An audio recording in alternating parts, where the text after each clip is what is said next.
Not posting photos online is almost treated like a red flag. If you never show your face on Instagram, never change your profile picture, never post selfies, people quietly assume three things about you.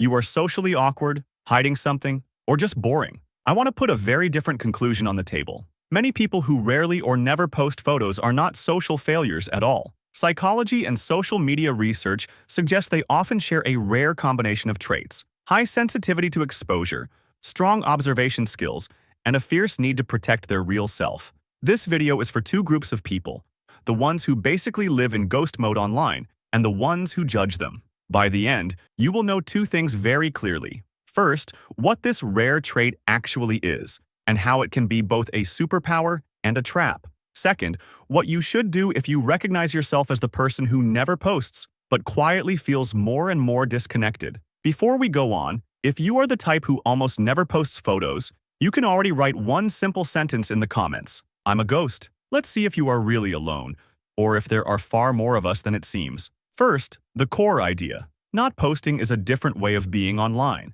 Researchers have a term for people who mostly watch but rarely speak: lurkers. They are not offline. They use social media a lot, but mainly to observe and consume, not to perform. Recent studies keep repeating the same point. Social media's impact on mental health is less about how long you scroll and more about how you use it. Some people treat social media like a stage. Others, including many people who never post photos, treat it like a radar or an information stream. On the surface, they look like background characters. In reality, psychologically, they tend to be more cautious, more sensitive, and more aware of how exposure works. That is the core viewpoint of this video. Not posting photos is often not about having nothing. It is about having a very strict filter and a very strong defense system around what other people get to see. Second, let's look at three common misconceptions about people who never post. The first misconception is, if you don't post photos, you must be insecure. Reality is more complicated. Research on selfies and self-presentation shows that posting a lot of selfies is sometimes linked to a stronger need for attention and evaluation, and sometimes to lower body satisfaction and self-esteem. In other words, posting a lot does not automatically mean confident, and posting almost nothing does not automatically mean broken. Often, it is not a question of confidence. It is a question of what you are willing to put on display and what you want to keep for yourself. The second misconception is, a silent account means you are antisocial or weird. Data on social media use suggests something else. Purely passive scrolling, when you only compare your life to others, can increase anxiety and depression. But lurking inside meaningful spaces, support groups, interest communities, professional networks, can actually give you information, comfort, and a sense of belonging, even if you rarely speak. So the real question is not, do you post? The real question is, where do you lurk, and what are you doing with what you see? The third misconception is, if you never post, you probably have no life and no content. Often, it is the opposite. The quiet accounts are frequently owned by people who are highly selective about self-disclosure. They are very aware that once something is posted, it can be saved, forwarded, misread, and used to judge them years later. They are not empty. They simply saw the risks of the system earlier than others.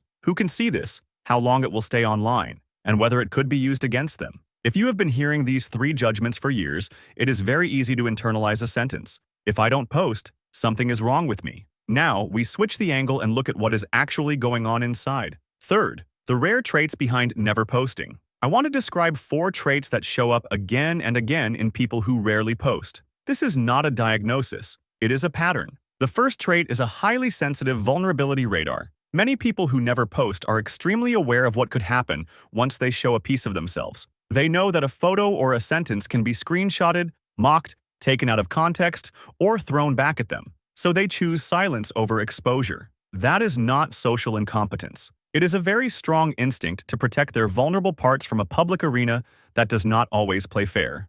The second trait is a strong observation mode. Studies on lurkers show that they are often more focused on listening and watching than on performing. They quietly track who is drifting closer or further in a group, who seems to be doing badly, and which ideas are slowly becoming dominant in a community. Your profile may look like a dead account, but your brain is doing constant social scanning in the background. The third trait is a deep need to protect the real self. Some psychologists argue that posting less is a way of protecting your offline self from being eaten by the online performance version. If you post less, you keep more of your life for yourself and for real-world relationships, instead of feeding it all to the algorithm. In a time where everyone is curating, editing, and branding their identity nonstop, this refusal to turn yourself into a 24/7 show is actually very rare. The fourth trait is extreme sensitivity to quality over quantity in relationships. Social research keeps finding the same thing. What predicts happiness is not how many contacts you have, but how safe and meaningful a few key relationships feel. Many non-posters quietly maintain a very small number of deep connections offline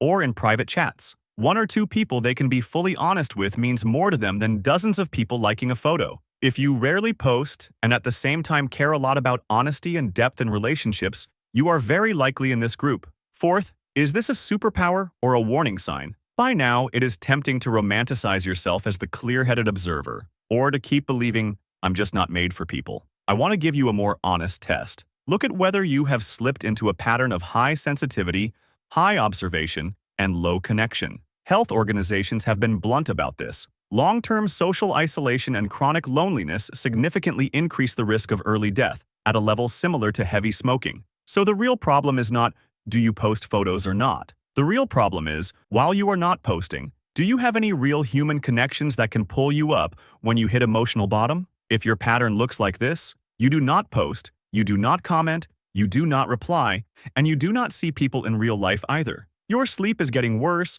your motivation is dropping, and your day is basically scrolling other people's lives. That is not mysterious and cool. That is you slowly pushing yourself into deep isolation. Finally, what can you do if you never post but do not want to be eaten by loneliness? Let me give you 3 practical directions. This is not about turning you into an influencer. Step 1. Be honest. Are you choosing this, or are you hiding? Ask yourself a few very direct questions. When I do not post, is it because I clearly prefer offline and private connections and I am actually nurturing them? Or is it because the idea of people seeing and judging me makes me feel shame and panic? If your answer leans toward panic, this is not, I don't care. This is, I am scared. Those two states need very different solutions. Step 2. Treat connection as a skill, not as a verdict on your worth. For highly sensitive, strongly guarded people, you should meet more people, is useless advice. A more realistic approach is to break it into tiny, concrete actions. Once a week, send one person you care about a real update,